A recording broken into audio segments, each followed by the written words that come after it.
दिया, लेकिन फिर उसने उस बूढ़े के मुंह से टेप हटा दिया। बूढ़े ने अब लड़ना छोड़ दिया था। वो लड़की के बुरे अतीत का सहारा लेकर अपने गुनाहों को छिपाने की कोशिश कर रहा था। पता चला कि लड़की का बॉयफ्रेंड एक बहुत बड़ा हैवान है। ये सब उसी के इशारे पर हो रहा था। लड़की को यकीन ही नहीं हो रहा था, लेकिन उसकी पुरानी यादों ने इस बात को सच साबित कर दिया। वो तुरंत गाड़ी लेकर अपने बॉयफ्रेंड के घर पहुंच गई। ये एक वीरान जगह थी। उसने बहुत सावधानी से हर एक कमरे की तलाशी ली ताकि कुछ छूट न जाए। तभी उसकी नजर एक ताले लगे हुए दरवाजे पर पड़ी। उसने चाबी निकाली, लेकिन जैसे ही दरवाजा खोला वो सन्न रह गई। ठीक उसी वक्त दो हटे कट्टे आदमी वापस आ गए। वो उसे घूर रहे थे, लेकिन उन्हें नहीं पता था कि ये लड़की सीधा उन पर गोलियां चला देगी और उन्हें भागने का मौका नहीं देगी। उसने एक ही गोली में उस आदमी का काम तमाम कर दिया। ये सब करने के बाद वो बुरी तरह हांफ रही थी। फिर उसने चाबी से उस दूसरी औरत की हथकड़ियां खोल दी। वो औरत गुस्से में पागल होकर उस आदमी को पीटने लगी और एक बर्गर निकाल कर खाने लगी ताकि ताकत मिल सके। फिर उन दोनों ने साफ कपड़े पहने और उस घर से बाहर निकल गए। वो जैसे ही गाड़ी स्टार्ट करने वाले थे, पता चला कि इंजन चालू ही नहीं हो रहा है। लड़की गाड़ी से नीचे उतरी। उसने उस औरत को कुछ फोटो दिखाए और पहचानने को कहा, लेकिन वो किसी को नहीं जानती थी। फिर लड़की ने डिक्की खोली ताकि उस बूढ़े से पूछ सके, लेकिन वो मरने का नाटक कर रहा था। लड़की ने उसे फिर से पीटना शुरू कर दिया। आखिर में मार के डर से बूढ़ा मान गया और उन्हें अगले शिकार के पास ले जाने को तैयार हो गया।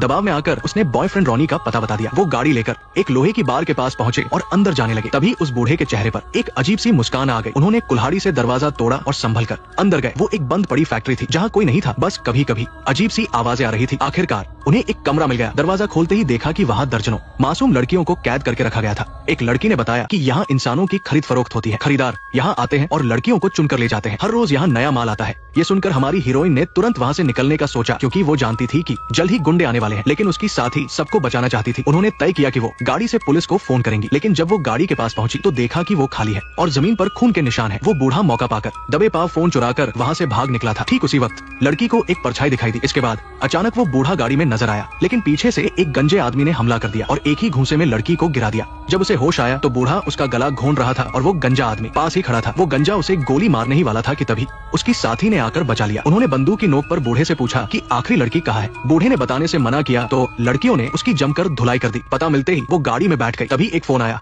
जिससे सुनकर उसे घिन आने लगी। उधर बूढ़ा बार बार उन दो औरतों की मौत का जिक्र करके उसे दोषी महसूस करवा रहा था। 1 घंटे बाद वो उस घर पर पहुंची और आसपास नजर दौड़ाई। अंदर सोफे पर उसका बॉयफ्रेंड बैठा था। उसे यकीन नहीं हुआ कि जिससे वो प्यार करती थी वो इतना बड़ा शैतान है। वो आदमी गिड़गिड़ाते हुए सफाई देने लगा और उसके करीब आने की कोशिश करने लगा। लड़की थोड़ा पिघलने लगी थी कि तभी एक शोर से माहौल तनावपूर्ण हो गया। साथ ही बार बार किसी लड़की के चिल्लाने की आवाजें आ रही थी। उसने पास रखे डिब्बे में तस्वीरें देखी तो उसे उस आदमी के अवैध संबंधों का सबूत मिल गया। अब सब साफ था। उसने उस आदमी को वो दरवाजा खोलने को कहा जिसके अंदर सच में एक लड़की कैद थी। उसका दिल पूरी तरह टूट चुका था। तभी कमरे की बत्तियां बुझ गई। इसके बाद वो अकेली बाहर आई और गाड़ी में बैठे उस बूढ़े को गोलियों से छलनी कर दिया। थोड़ी देर में पुलिस भी आ गई और तहखाने में कैद लड़कियों को आजाद करवाया। उस बूढ़े को भी अपने किए की खूनी सजा मिल चुकी थी। लड़की ने उस बूढ़े की टोपी पहनी और शहर की रक्षक बनने निकल पड़ी। उसे लगता